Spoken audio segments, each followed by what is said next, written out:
सभी दोस्तों कैसे हो? आई होप बहुत ही अच्छे मस्त होंगे। तो इंडियन नेवी की तरफ से एक और न्यू वैकेंसी आ चुकी है। तो इस वैकेंसी में कितनी पोस्ट निकली है, कौन कौन सी पोस्ट निकली है, सब कुछ बात करेंगे।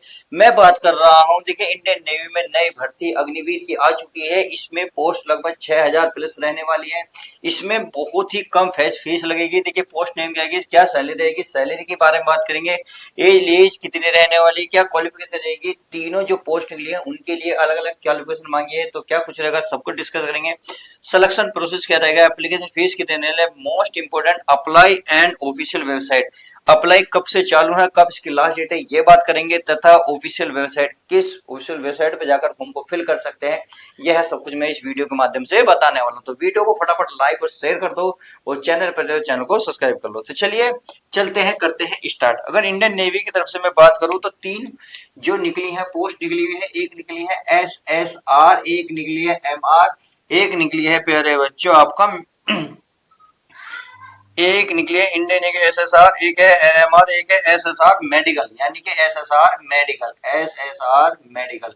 क्लियर है, तीन पोस्ट इसमें निकली है। टोटल अगर पोस्ट की बात रहे, इसमें लगभग 6000 प्लस पोस्ट रहने वाली है तीनों में। क्लियर है। चलिए अब बात आती है इसमें, देखिए इन्होंने एज भी अलग अलग मांगी है। सबसे पहले एज की बात कर लेते हैं, सबके लिए अलग अलग। अगर अग्निवीर में बात करें तो 1/2027 में एज मांगी है इन्होंने, जो 1 दिसंबर से लेकर 1/12/2004 के बीच से लेकर 2009 यानी कि 31 मई 2009 के बीच में आपकी डेट ऑफ बर्थ होनी चाहिए। ये बात कर रहे हैं अग्निवीर में। क्लियर है। यानी कि आप ये कह सकते हैं SSR और MR दोनों के लिए है। ये SSR के लिए हो गया। अगर MR की मैं बात करूं तो इसमें जो निकली है प्यारे बच्चों, इसमें निकली है, इन्होंने कहा है 2/2/27, यानी कि जो इन्होंने कोड दे रखा है उसमें अगर डेट ऑफ बर्थ की बात करें तो 1/5/2000 कितनी है प्यारे बच्चों, 5 है। 5 से लेकर 1 अक्टूबर, यानी कि अक्टूबर कौन सा, सितंबर अक्टूबर 10वां महीना, और ये 2009 के बीच में निकली हुई है। बात आती है फिर SSR जो मेडिकल है उसमें, ये देखिए एज बता रहे हैं इनके बीच में, अगर आपकी एज है तो ही फॉर्म फिल कर सकते हैं। क्लियर है। अगर मैं बात करूं इसमें SSR मेडिकल वालों की, तो इन्होंने कहा 1 मई 2005 से लेकर 31 अक्टूबर 2009 के बीच आपकी एज होनी चाहिए। तो एज से रिलेटेड जो क्वेश्चन था, डाउट था, वो क्लियर हो गया। चलिए तीनों में वैकेंसी के बारे में बता दिया मैंने, तीनों में जो एज चाहिए। अब बात आती है पोस्ट नेम की। अगर पोस्ट नेम की बात करें, यानी कि कौन सी पोस्ट के लिए कौन से, अगर मैं SSR के लिए मैं बात करूं, SSR, तो इसमें प्यारे बच्चों आपके लिए जो इन्होंने क्वालिफिकेशन मांगी है, इन्होंने मांगी है 12th पास। क्या मांगी है, 12th पास। यदि आप 12वीं पास हैं तो ही फॉर्म को फिल कर सकते हैं। और 12वीं पास में इन्होंने कंडीशन रखी है, मैथ होनी चाहिए, फिजिकल होनी चाहिए, 3 इयर्स का डिप्लोमा, 50% मार्क्स, यानी कि फिजिक्स मैथ, यानी कि PCM आपके पास होनी चाहिए और उसमें भी आपके 50% मार्क्स होने चाहिए। सही है। ये हो गया SSR। अगर मैं MR की बात करूं, MR की, तो इसमें इन्होंने मांगी है 12th पास। क्या मांगी है प्यारे बच्चों, 12th पास, सॉरी 10th पास। इसमें तो 12th पास, इसमें 10th पास। इन्होंने इसमें कहा है 10th पास विद 50%, यानी कि 10वीं में आपके 50% मार्क्स होने चाहिए। इसमें कोई से भी सब्जेक्ट सामने पास करिए, इसमें कोई दिक्कत नहीं है, केवल आपके 10वीं में 50% मार्क्स होने चाहिए। चलिए ये बात समझ में आ गई। एक आ रही है SSR मेडिकल वाली। चलिए इसके अगर मैं एज की मैं बात करूं तो इसमें भी इन्होंने कहा है, इसमें क्या कहा है प्यारे बच्चों, 12वीं पास होनी चाहिए, कंडीशन पहली तो ये है। सही है। उसके बाद इन्होंने कहा है फिजिक्स केमिस्ट्री बायो, यानी कि जो बच्चे PCB से इन्होंने इंटर करी है, इसमें भी 50% मार्क्स मांगे हैं तो ही फॉर्म को फिल कर सकते हैं। कहने का मतलब है आपने इंटर पास करी है साइंस से, मैथ से, तो SSR वाला फॉर्म भरिए। अगर बायो से करी है तो SS वाला मेडिकल वाला फॉर्म भर सकते हैं। और कुछ बच्चे ऐसे MR वाला फॉर्म भी भर सकते हैं क्योंकि 10th पास मांगे विद 50% के साथ। सही है। चलो तो आई होप आपको ये भी अच्छे से समझ में आ गया होगा। अब चलते हैं आगे। अब आती है इसमें प्रोसेसिंग की बात, यानी कि सिलेक्शन प्रोसेस कैसे होगा। चलिए इसको भी अच्छे से जान लेते हैं। इसमें क्या करते हैं, इसमें पहले एक रिटन टेस्ट होगा। क्या होगा, पहले एक रिटन टेस्ट होगा। क्लियर है। रिटन टेस्ट एग्जाम देने के बाद जैसे क्वालिफाई कर लेते हो, फिर आपका पीईटी होगा यानी कि फिजिकल एफिशिएंसी टेस्ट होगा। फिर आपका स्टेज सेकंड यानी कि पहले ये होगा, फिर ये होगा, फिर एक और होगा स्टेज, क्या है ये स्टेज, स्टेज सेकंड का रिटन एग्जाम होगा। रिटन एग्जाम के बाद फिर आपका डीवी होगा, डीवी मतलब डॉक्यूमेंट वेरिफिकेशन होगा। फिर लास्ट में आपका मेडिकल होगा। आई होप आपको ये अच्छे से समझ में आ गया होगा। चलिए ये बात आपको समझ में आ गई है तो अब आगे चलते हैं। जब इससे रिलेटेड समझ में आ गया यानी कि क्वालिफिकेशन कैसे आ गई ये समझ में आ गई, सिलेक्शन प्रोसेस समझ में आ गया, तो अब आती है फिर इसमें जो है एमआर में कितने क्वेश्चन आएंगे यानी कि कौन कौन से सब्जेक्ट्स आएंगे, एसएसआर में कितना आएंगे, सब कुछ डिटेल बताता हूं। तो चलिए डिटेल जान लेते हैं। अगर मैं एमआर की बात करूं एसएसआर एमआर में, तो इन्होंने जो क्वेश्चन दिए हैं टोटल इसमें 50 आपको क्वेश्चन देखने को मिलेंगे। इसमें आपको 30 मिनट मिलेंगे। कितने? 30 मिनट 50 क्वेश्चन।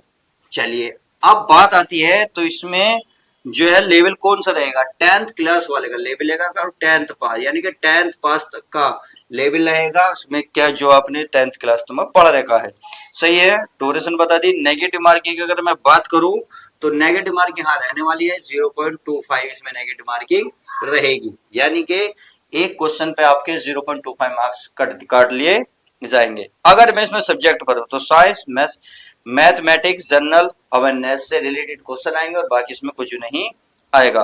बात आता है फिर एसएसआर वालों यानी कि एमआर वाला था, यूएसएसआर वालों की अगर मैं बात करूं इसमें आपको 100 क्वेश्चन देखने को मिलेंगे। अगर टाइम की बात करें तो 60 मिनट आपको टाइम मिलने वाला है। बात आती है इसमें तो कौन कौन से सब्जेक्ट, अगर नेगेटिव मार्किंग की बात करूं तो इसमें नेगेटिव मार्किंग भी 0.25 रहने वाली है।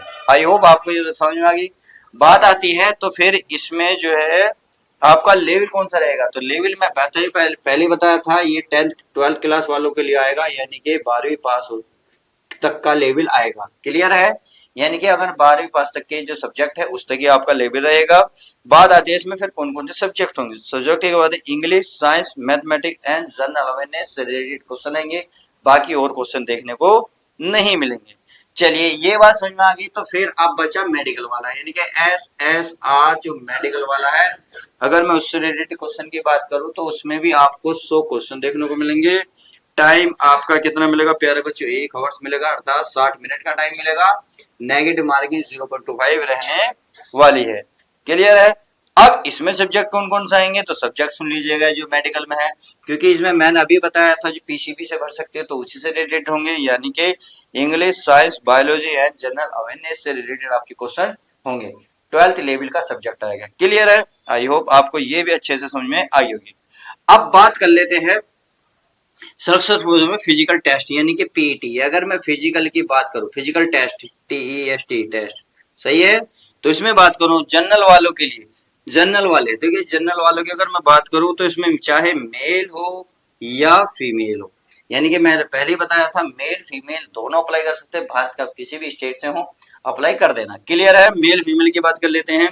अगर रेस की बात करें तो 1600 किलोमीटर की रेस आपको माननी है। मेल को कितना टाइम मिलेगा, इसमें मिलेगा आपको, इसमें मिलेगा यानी कि आपको 6 मिनट 30 सेकंड का समय मिलेगा। फीमेल के लिए 8 मिनट का टाइम मिलेगा। बात आती है स्क्वाड्स यानी कि उसके लिए 20 रहेंगे और लड़कियों के लिए 15 रहेंगे, सही है। बात आती है पुशअप, पुशअप लड़कों के लिए 15 रहेंगी, लड़कियों के लिए कोई पुशअप नहीं रहने की। बात आती है सिटअप्स, सिटअप्स की बात करें तो उसमें 15 रहेंगी, लड़कियों के लिए 10 रहेंगी। आई होप आपको ये भी फिजिकल टेस्ट से संबंधित सवाल समझ में आ गया होगा। और तो कोई दिमाग में क्वेश्चन हो तो प्लीज कमेंट्स करना, मैं उसका रिप्लाई जरूर दूंगा। तो चलिए अब आगे चलते हैं। अगर फिजिकली एफिशिएंसी टेस्ट में देख लेते हैं, यानी कि ये तो मैं बता ही चुका हूं। इसके लिए सबको एक चीज और बता दूं, आपको इनमें 1-1 मिनट का गैप मिलेगा, सही है। यानी कि आप अगर मान लो ये चीज कर लेते फिर 1 मिनट के बाद आपको ये करना है, फिर 1 मिनट बाद 1 मिनट बाद। आई होप आपको समझ में आ गया होगा। अगर इसमें हाइट की बात करूं तो 157 सेंटीमीटर रहने वाली है। चलिए ये बात समझ में आ गई। बात आती है फिर अप्लाई यानी कि फीस की बात, यानी कि एप्लीकेशन फीस कितनी रहेगी, तो एप्लीकेशन फीस जान लो। अगर मैं इसमें जनरल वाले की, देखिए इसमें सबके लिए फीस बता रहा हूँ, चाहे एसएसआर वाले हो, एमआर वाले हो, एसएसआर मेडिकल वाले हो, तो इन सभी के लिए जो फीस रहने वाली है जनरल, ओबीसी एंड आप EWS वाले रहेंगे तो इसके लिए 550 रुपये रहने वाले हैं। जो SC SC एंड ST वाले हैं उनके लिए अगर मैं फॉर्म की बात करूं तो 550 रुपये, यानी कि आप ये कह सकते हैं सभी के लिए 550 रुपये रहने वाले हैं। जो पेमेंट रहेगा आपका ऑनलाइन रहेगा। आई होप आपको ये भी समझ में आ गया होगा। चलिए, तो सबसे ज्यादा मोस्ट इंपोर्टेंट बात आती है फिर अप्लाई कब से है, कब इसकी लास्ट डेट है। तो ये भी सुन लीजिएगा, इसे भी हम कंप्लीट बता देते हैं। देखिए, इसका जो नोटिफिकेशन आया था 10 मार्च को आया था, यानी कि 10 मार्च को आया था। अब स्टार्ट जो हो रहे हैं, इसकी जो अप्लाई डेट होगी इसकी जो है 14 मार्च, यानी कि आज हमारी 11 तारीख है। 3 दिन के बाद ये फॉर्म चालू हो जाएंगे 2026। समझ में आ गई। अगर मैं लास्ट डेट की बात करूं तो इन्होंने 6 अप्रैल दी है, 6 अप्रैल 2026। समझ में आ गई, यानी कि 16-17 दिन इसमें 23-24 दिन लगभग समथिंग मिल रहे हैं आपको। तो फटाफट फॉर्म फिल कर दीजिएगा और फटाफट इस वीडियो को शेयर कर दीजिएगा उन बच्चों तक जो इसमें जाना चाहते हैं या इसकी तैयारी कर रहे हैं। आई होप आपको समझ में आ गया होगा। अगर आपसे कोई मिस्टेक हो गया फॉर्म फिल करते वक्त तो इन्होंने इसका भी ऑप्शन दिया है कि आप 10 और 11 अप्रैल तक यानी कि फाइनल कर सकते हैं, इसमें कोई दिक्कत नहीं है। आई होप आपको समझ में आ गया होगा। इन्होंने एग्जाम भी बताया है, एग्जाम आपका ये कब लेंगे, ये आपका मई में एग्जाम लेंगे और जो रिजल्ट दे रहे हैं रिजल्ट आपका जून में देखने को मिल जाएगा। यानी कि सब कुछ फिक्स कर दिया गया है, यानी कि सब कुछ फिक्स है तो सब कुछ तैयारी आपकी अच्छी होनी चाहिए। फटाफट आप तैयार हो जाइए, बेहतरीन आपके पास मौका है। तो चलिए, आज हमने इस वीडियो के माध्यम से बहुत कुछ बताया। अगर कुछ क्वेश्चन हो तो प्लीज कमेंट्स करना, मैं उसका रिप्लाई आपको फटाफट देने वाला हूं। अब आप कौन सा फॉर्म भरेंगे तो प्लीज कमेंट जरूर करना। मिलते हैं नेक्स्ट न्यू वीडियो के साथ, नेक्स्ट न्यू वैकेंसी के साथ। जब तक के लिए दोस्तों good bye, take care, love you bye, my taste, अपना ध्यान रखें।